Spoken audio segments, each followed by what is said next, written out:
Hello there and welcome to this Astranti video. What we have today is the interim report of the management case study exam sat in November 2021.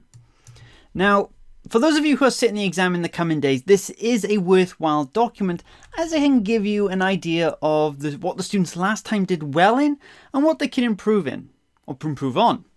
So starting off, you don't need to have any knowledge of the variance, as stated in this last sentence here. The point in saying this is that while it might be good for you to learn what questions have been asked, it's not necessary to know what was asked. And the reason for that is that while you can't expect the exact same questions to appear the second time in a row, don't assume that subject can't then be asked as well. But then also don't assume that it will be either. So just bear in mind that if you do know the variance, it's good for maybe revision, just knowing what kind of questions could come up or the structure of them, but don't necessarily rely on them to indicate what could get asked in the next exam. Of the general comments, the first two paragraphs down here then are just covering who the preceding company is, as in Frinta, that I'm sure you're all aware of by this stage. The last paragraph is the more useful of the three, because what it does, it describes what the CIMA examiner perceives as who Frinta are and what the central points presented in the pre-scene are.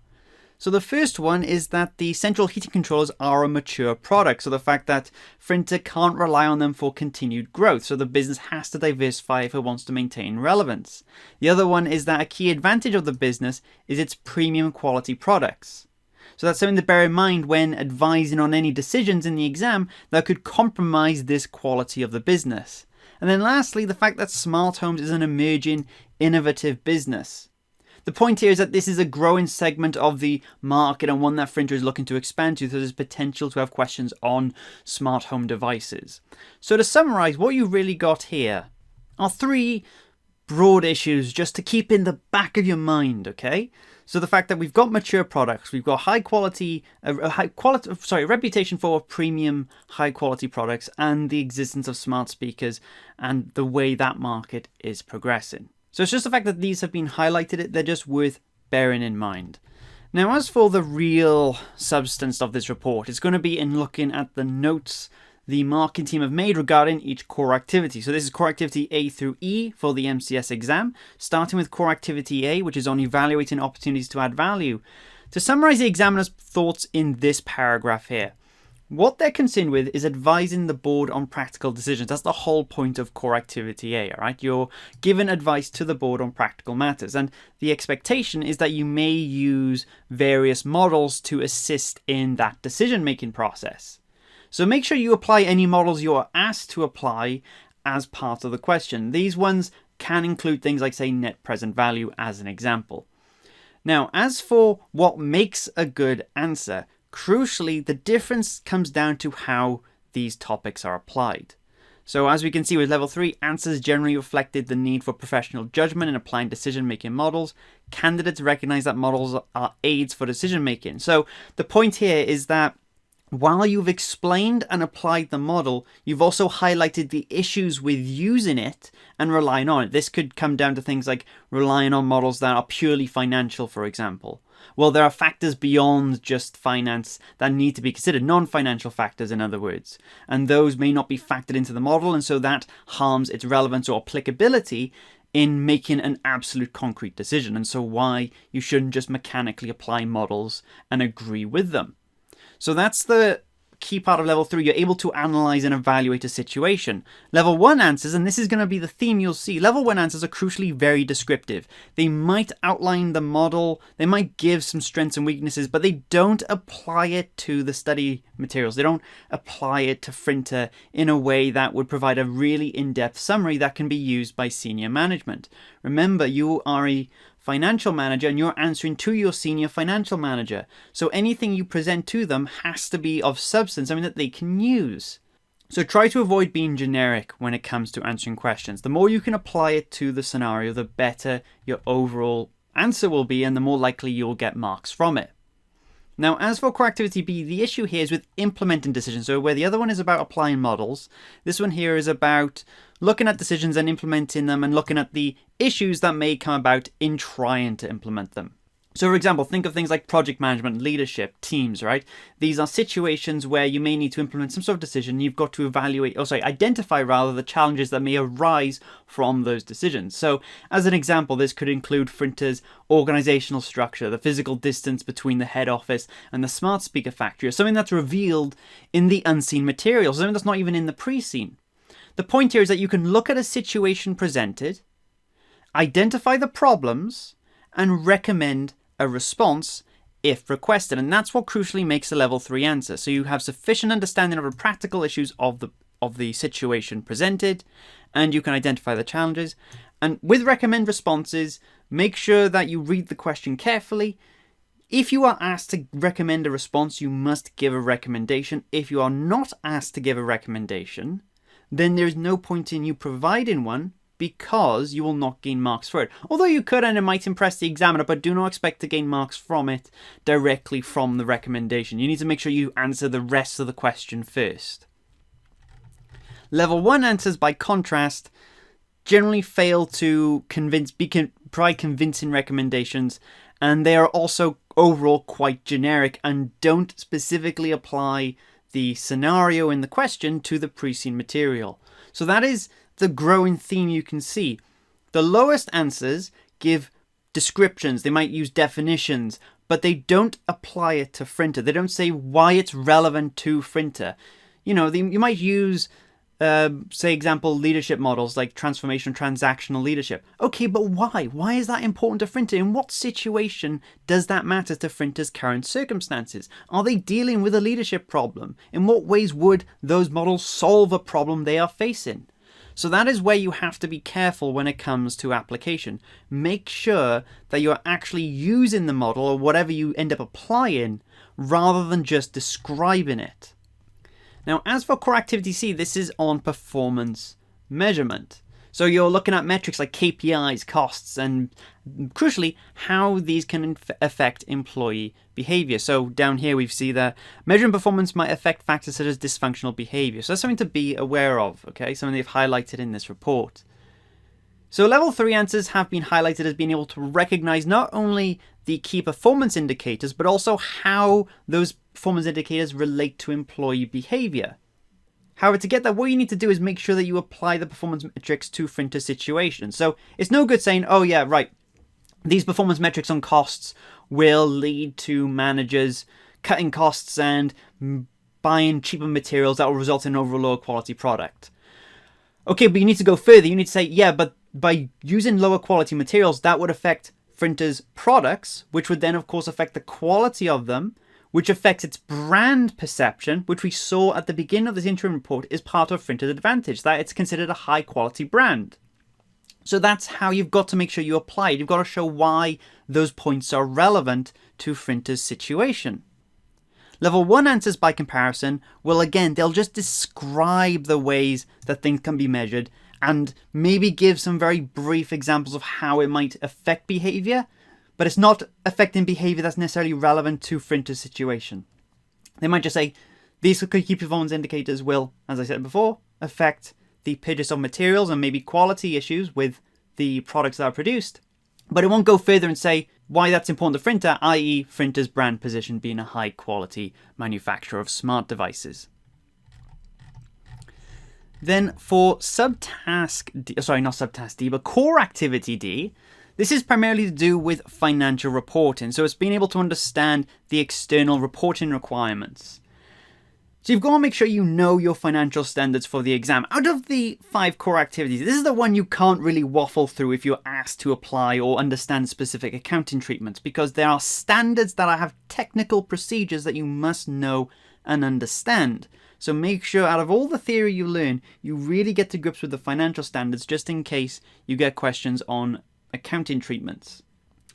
Now, given that, okay, provided you know the rules and regulations, the difference between just regurgitating those rules and, as if we just skip ahead, just basically summarizing the rules without really demonstrating the application, to go from level 1 to level 3, what you need to do is also show how those rules can be affected by the company's scenario, so in this case, Frinta's current situation. So if we just quickly read it, answers generally demonstrate both understanding of the accounting requirements and a recognition of the context presented in the case study. So what they're saying is that you can look at a standard, how it is treated in general terms, but then also go a bit further and say, okay, but in our situation, due to these various points, we must apply the treatment, the accounting treatment in this specific way. So for example, you may have to apply specific disclosures due to something mentioned in the unseen. A good example of this would be the research and development capitalization rules under IAS 38. Okay, it might be there's a particular project and you're asked to explain what IAS 38 is, but more crucial, more likely, whether these costs can be capitalized and explain the process that would go into that. That would show that you not only understand the standard, but you understand how the standard applies to the specific situation. So it's no good just regurgitating the standard, you must be able to actually use it. Then finally, our final core activity concerns managing relationships, okay? And the example they give is in responding to conflicts. Now, level 3 answers are able to show an appreciation of why it is difficult to resolve conflicts. But will nonetheless highlight methods that can be used to prioritize the interests of different parties and also try to reach some sort of resolution. Now, the easiest way that we think to answer these kinds of questions, especially when it comes to conflict, is to use some sort of model that will give you a framework to answer your question. But bear in mind that when it comes to poorly answered versions of this core activity, level 1 answers will often offer outcomes that, in the examiner's words, are impossible to deliver, such as win-win outcomes for both parties. Now, the point I would like to raise here is that what's important is that if you do provide an outcome or suggestion, that you make sure you analyze it and explain why it would or would not be appropriate. For example, if you're using a model, right, there are going to be parts of the model that just won't work for the current scenario, okay? Explain why it won't work. All right, it's no good just saying, oh yeah, if we apply this part of the model to this situation, this should resolve the conflict in this way. That's not realistic, because the different situations you might find yourself in would mean that one aspect of the model is less appropriate compared to another. So you have to make sure you explain and analyze the application just as much as you also point out where things will and won't work. So that is our core activities. So then as for the closing comments, there are a few general tips the examiner will want to give for each sitting. And so what you might notice is that these tips also are essentially the same as the previous session. So you can see that there is some pattern that carries through from sitting to sitting to sitting. So try to avoid the mistakes of people from before you. Namely, is to apply technical knowledge, okay? Don't describe it. Description will only net you a level 1 or maybe even 2 answer at best. Good answers apply the knowledge to the given scenario, and crucially, they also answer the task that is given rather than one that you wish. It is highly ill-advised that you create model answers that you think that might come up in the exam. It's all well and good to revise subjects and have a good sort of understanding of the theory and the different ways it can be applied, but if you go creating answers to questions and then thinking that that specific question will come up in the exam, you'll end up writing the answer you've prepared rather than one that has been given. You will not gain marks if you don't directly address the question, okay? I cannot stress that enough. No matter how high quality of a response you've prepared, no matter how high of a quality response your answer may be, that doesn't matter if it doesn't actually answer the question. So carefully read it, make sure you address it. If you're asked to give recommendations, give recommendations. If you're asked to evaluate, identify, etc. Look at the verbiage of the question and answer it. The third point is to make sure you utilize the information given to you in the exam. So bear in mind that you will have unseen material and reference material. This is there to help you answer the question. And if you don't use it, you are at risk of creating generic answers because you're not specifically applying it to the scenario. Then for the fourth point is to make sure you answer all elements of the subtask. So you may get subtasks that have multiple parts to it. So for example, you might get asked to identify and evaluate something. If you only do the identification part, you will not gain marks for the evaluation part. And that is roughly about half the question there that you're losing marks on. So just bear that in mind and make sure you answer the full question. Then for some final bits of advice, okay, make sure you read the study material and take note of the fact that the examiner has specified that you should be aware of the 2 ranges that are there at Frinta. So the only reason I'm highlighting that is for one, that the examiner has highlighted it, okay? Just make sure you're aware that you've got the smart thermostats and the smart speakers. They're different markets and the different positions they're in within the company. The other thing is to make sure you take the time to read the answers, or sorry, read the questions rather. Give yourself a minute or two as the advice they give here in the report. We would also advise that in those 2 minutes or so, you also start planning an outline to your question, so that way then it can help you in constructing your answer. The other bit is also making sure you split your time carefully. So they actually have the breakdown here. If you've got a 45-minute task and the question or task A is worth 60%, make sure you don't spend more than 27 minutes on it. Crucially though, the opposite is true. Don't go spending more time on a 40% question and giving yourself little time to answer 60% of the marks instead. So don't go spending 30 minutes doing the 40% question when you realistically need 27, which you can see the math doesn't work in a 45-minute window, to do the 60% question. So manage your time carefully. And then the last little point actually concerns paragraphing, okay? It's important you do your paragraphs correctly. Now, as a point of order, you will not lose marks for poor formatting, okay? Formatting is not a part of the mark scheme, but you are making the examiner's ability to mark your script harder by not having decently spaced paragraphs and having consistent grammar and spelling across the paper.